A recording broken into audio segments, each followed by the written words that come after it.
What's up, family? Welcome back to the Stop Sinking Show, where we go from struggle to flow.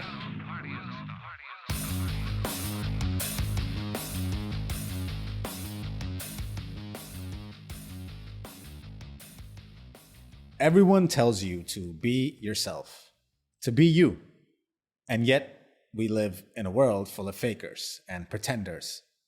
A world where we are more willing to seize pursuing our own truth, to chase a trend, to be popular. A world where applause from the outside is worth more than cheering for yourself regardless. There must be some reason that we keep having to be told to be ourselves. If it was easy, everyone would do it, right? It's obviously a message that isn't hitting home. Let's talk about what I think is getting in the way of us being our true selves. Some of this realization, frankly, came from a shallow vanity standpoint. As I observed the world outside my window the other day, I thought about how one of the tendencies for people in India, or Indians in general, is to stare at people. I think this is just an Indian tendency that they bring to even other countries, because even being in America, if an Indian sees another Indian, it's like an uncomfortable stare down. Almost like they're trying to see if they recognize you from somewhere, or like you're their long-lost lover that left them at a county fair. And I guess outside of the country where there's fewer Indians, seeing one is understood if you stare at them, but to see that also still happen in India where you're surrounded by Indians, it's kind of strange. And I'm probably not any less guilty of this either. I'm literally talking about me people watching, perched up from a high window on a busy street. So while I was watching people on this day, I noticed how there's certain people who look similar. Now, of course, God somehow has created what seems like an unlimited amount of faces and variations that give each person their unique mark. But what happens is that we tend to get in where we fit in and adopt our styles based on what we have seen from the outside or what matches and suits us best. So while staring out the window, you will see a collection of styles being replicated over and over again. And maybe this is not the case. Maybe it's just the human tendency to look for patterns, but it's almost as if you can put people in a neat little category. For example, a stocky, bald man with a thick beard who looks like 10 other people that I know. A guy with a handlebar mustache with a curl up, with that style of dress. A super fit guy with hoochie daddy shorts in the gym. A goth or a suicide girl aesthetic with lots of tattoos. The list can go on, but it's not important, the categories that I see, because you might see different ones. What is important is that these people found something that matched them, and I'm not saying it's automatically inauthentic, because maybe they didn't find it from the outside. Maybe it was through personal trial and error, or what they thought suited them. Either way, they end up looking like a category of people. And again, it could just be my brain looking for patterns. So it's hard to tell these people apart for sure if they are being themselves or just found where they fit in. And with those styles come a style of speaking and being that also kind of matches, that also has categories of people who speak certain types of ways. So in the billions of people who have just as many billions of options and ways to express themselves, I'm still able to neatly point out some broad categories that at least a subset of those billions fit into. And yes, this is an overgeneralization because, again, people vary infinitely in their experiences, in their makeup, and you can't really put anyone into neat boxes. No group or category of people are a monolith. But it still helps to make the point. What are we not seeing, and what is the world missing out on from us finding our own unique expression that even broadly couldn't be put into a box? That would be hard to generalize altogether. What is it that is keeping us from being so authentic? What scares us away from it, that instead we seek comfort in assimilating, even to the smallest degree, to ways of being that we see accepted on the outside? And if I could continue and pontificate on why that is, I think it's because the fear comes from this real fact that if you look like the bald man that I have seen 100 times before, or you look like any one of those categories that I so insensitively mentioned, that if you can blend in and look or feel or sound like any other group of people, those that we are more accustomed to being around, that the likelihood of you getting stared at or noticed goes down. I'm literally less likely to look at you if I think I have seen 100 people like you before. I'm not intrigued. And if you say it the opposite way, I'm absolutely more likely to pay you mind, to look at you twice, to solicit you twice for your response, and to twice want to experience your mannerisms if you stand out, if you are different, if you are unlike what I have encountered, if you intrigue me, if I think I will experience something novel and different with you. And maybe I'll do the exact opposite of those things because this scares the hell out of us.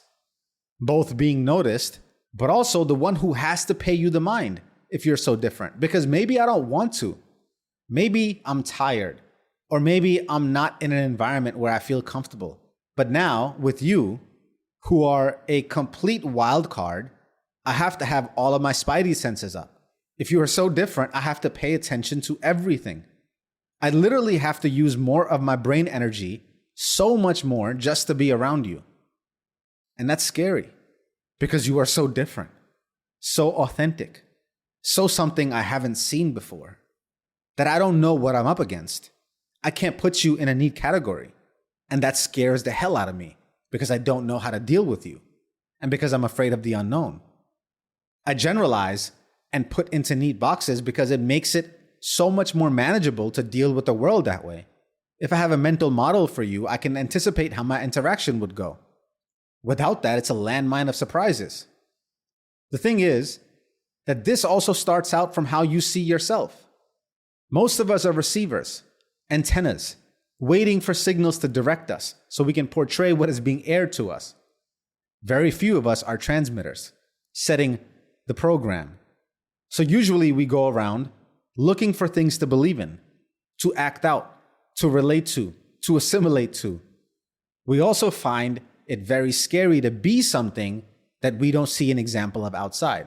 So in life, we seek maps, directions on which way to go, how to be, what to think.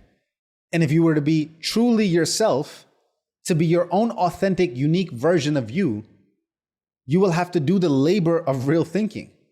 And you will not only turn heads more, attract more attention and stares, not all good either, but you yourself will not know which way to go.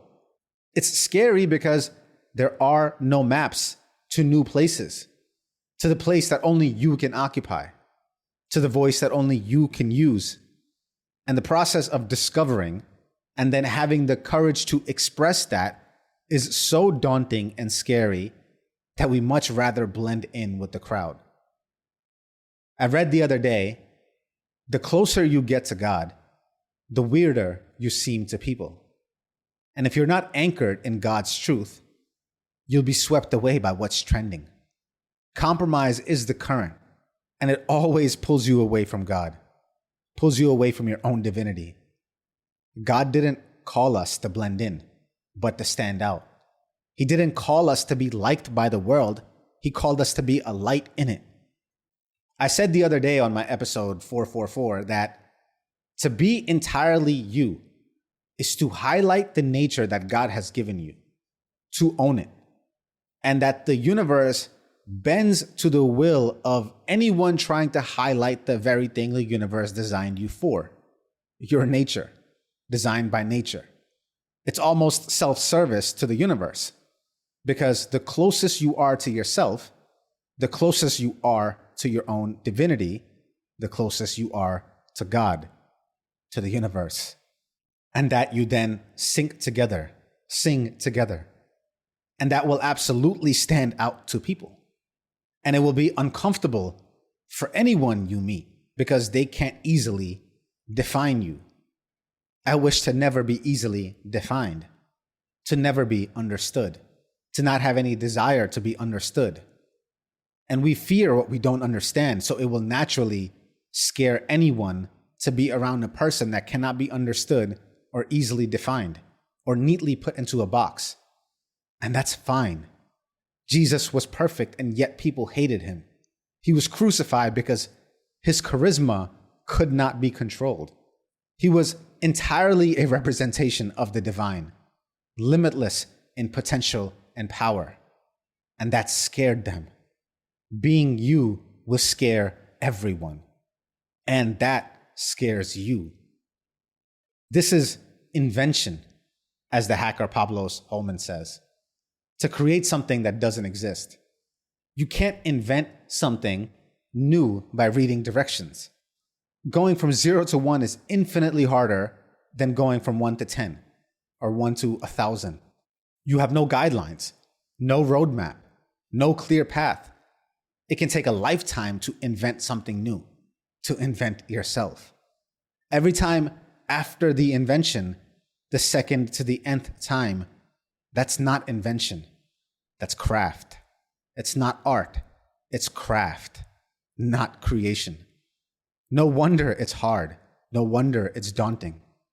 Michael Meade says that it requires a natural inner force that is needed to awaken a person to enable them to become a genuine individual. The word individual means one who is not divided against themselves, but rather has found some sense of inner unity, an undivided unity of self.